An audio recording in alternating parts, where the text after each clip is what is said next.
What we have now is a completely neurotic population obsessed with security and safety and crime and drugs and cleanliness and hygiene and germs. There's another thing, germs. Where did this sudden fear of germs come from in this country? Have you noticed this? The media constantly running stories about all the latest infections, salmonella, E. coli, hantavirus, bird flu, and Americans they panic easily, so now everybody's running around scrubbing this and spraying that and overcooking their food and repeatedly washing their hands, trying to avoid all contact with germs. It's ridiculous, and it goes to ridiculous lengths. In prisons, before they give you a lethal injection, they swab your arm with alcohol. It's true. It's true. It's true. Well, they don't want you to get an infection. And you can see their point. Wouldn't want some guy to go to hell and be sick. It would take a lot of the sportsmanship out of the whole execution. Fear of germs. Why, these fucking pussies. You can't even get a decent hamburger anymore. They cook the shit out of everything now because everybody's afraid of food poisoning. Hey, where's your sense of adventure? Take a fucking chance, will you? You know how many people die in this country from food poisoning every year? 9,000. That's all. It's a minor risk. Take a fucking chance, bunch of goddamn pussies. Besides, what do you think you have an immune system for? It's for killing germs. But it needs practice. It needs germs to practice on. So listen.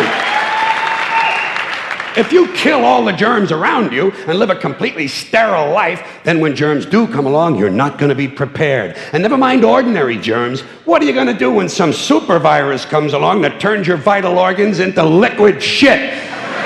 I'll tell you what you're going to do. You're going to get sick, you're going to die, and you're going to deserve it because you're fucking weak and you got a fucking weak immune system. Now, all right, God damn it.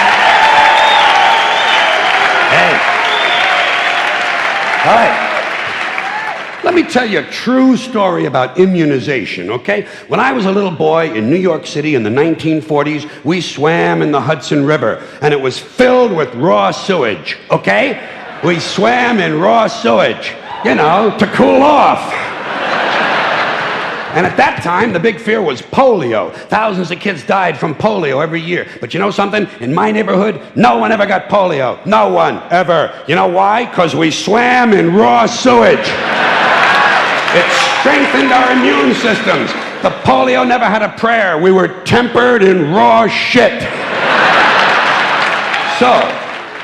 So personally, I never take any special precautions against germs. I don't shy away from people who sneeze and cough. I don't wipe off the telephone. I don't cover the toilet seat. And if I drop food on the floor, I pick it up and eat it. I eat it. Yes, I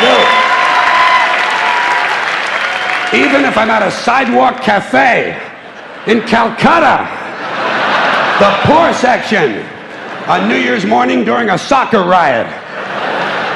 And you know something? In spite of all that so-called risky behavior, I never get infections. I don't get them. I don't get colds. I don't get flu. I don't get headaches. I don't get upset stomachs. And you know why? Because I got a good, strong immune system, and it gets a lot of practice.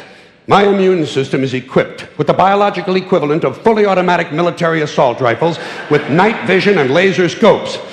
And we have recently acquired phosphorus grenades, cluster bombs, and anti-personnel fragmentation mines.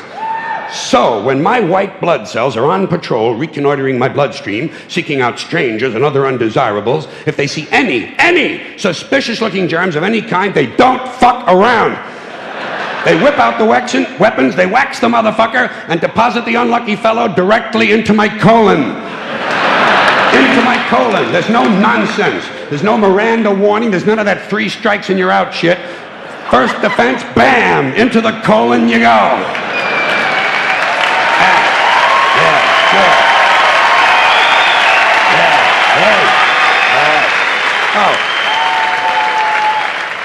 And speaking of my colon, I want you to know I don't automatically wash my hands every time I go to the bathroom, okay? Can you deal with that? Sometimes I do, sometimes I don't.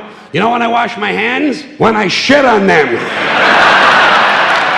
That's the only time.